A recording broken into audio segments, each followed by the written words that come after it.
We're out here, we got a mortality signal for one of our sheep.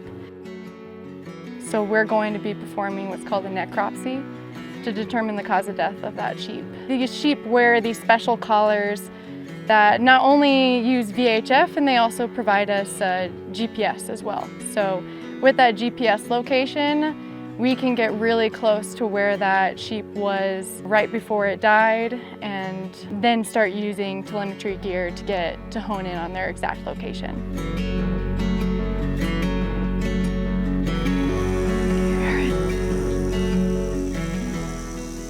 There's a rattlesnake. We were scanning the area where we believed our sheep carcass could be. Because this is heavy lion territory, we took it pretty cautious, and we circled around, tried to always come up from above so that we have a good angle and we're not in a dangerous spot either. We're looking for a drag trail, we're looking for even the sheep itself, blood marks on the ground, or any signs of disturbance. Didn't jump anything, so now we pulled out our telemetry gear and plugged in its frequency to make sure that we were in the right spot, and it does sound like it is still in this last location that we got that last GPS location from. Once we decided to be noisy, we threw rocks down into this cleft. We blew a whistle, we yelled. We don't want to be in tight quarters with a lion. It is a perfect spot for a lion to ambush an animal. We're animals. Mountain lions can be picky eaters, so they'll remove the rumen, hide it in the latrine. They'll poop away from where they're eating.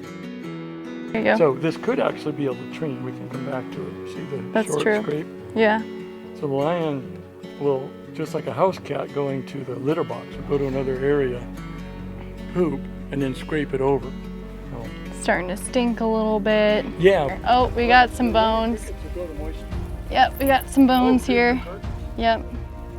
That's pretty hard to see. Yeah, I think we got our ribs. Got a rib cage. Even using this shrub over here to hide it makes sense as to why we couldn't see it from above. This thing was covering it up pretty good. I'm getting out a camera to document everything. We'll also fill out a form, but it's always great to have pictures, just like a crime scene. Take pictures from the very beginning before we disturb anything, and then throughout the whole necropsy process, we'll take pictures too. It's hard, you get attached to these guys. On my other mortalities, I don't always see that animal, like I wasn't there for its capture or whatever, but we're out here each month monitoring these ewes and their lambs, and so one of the first things we noticed when we flipped it over is this big old bite mark in the neck, which is probably the mortal wound right there. Yet another sign that lion had something to do with this. And there's some other scrapes and bruising, some more puncture wounds up here. Another scrape along the neck there. Looks like we got another puncture wound right under its ear. Yep, that's a hole all the way through. And then you'll be able to see those more clearly when we skin it out. Yeah, we'll skin out the whole thing, check for wounds that are pre-mortem or post-mortem. Good. Got some scrapes on the noggin. Some more bite marks. Puncture wounds just all around the neck. Yeah. Be interesting to see what his larynx looks like. Yeah. When we're looking at the injuries to tell pre-mortem from post-mortem, if the animal still has blood pressure, you're going to get bruising because the heart is still pumping the blood through the capillaries. So you're going to get this.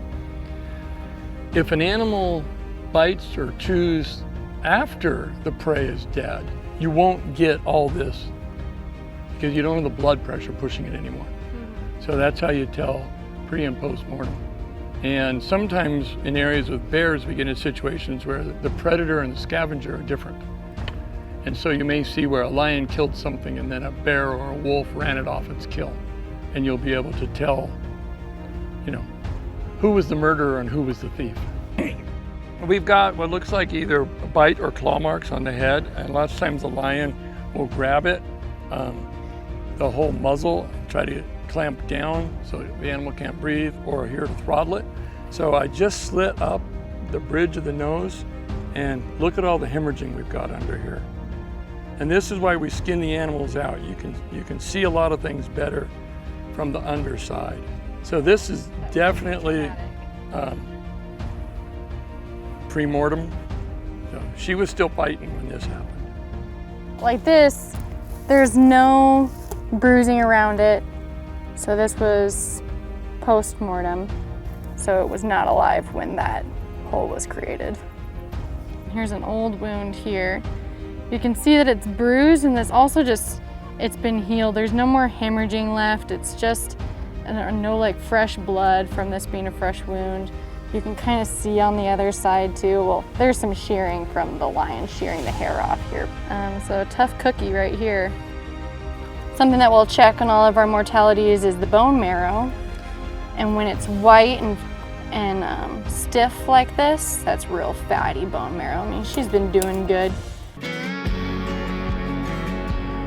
It's very sad, but we learn a lot from performing these necropsies. We learn a lot about what's going on in our population. So yeah, in this case, this sheep did die from a lion, and that's been the trend out here. And so we're learning a lot about what's taking our sheep. We're using that information and applying it to how we can better manage this population. We want to see it grow, we want to see it flourish. The Idaho Wild Sheep Foundation pays for the collars that are being used for the studies here for Alexis. And we have real concerns, and so does the Fish and Game, about predation and cause of death out here from diseases. So to be able to do a necropsy and have lab samples that are fresh enough, and to have enough carcass left if a predator killed something, we need to be out on a kill really quickly. So this collar first gave a mortality signal yesterday at 2:30 p.m. If the collar doesn't move for 8 hours, it sends a mortality signal. So that animal probably died yesterday morning. Without this kind of technology, to find out a predation is very difficult. Putting the extra money in at the beginning of the process really pays off at this end of the process.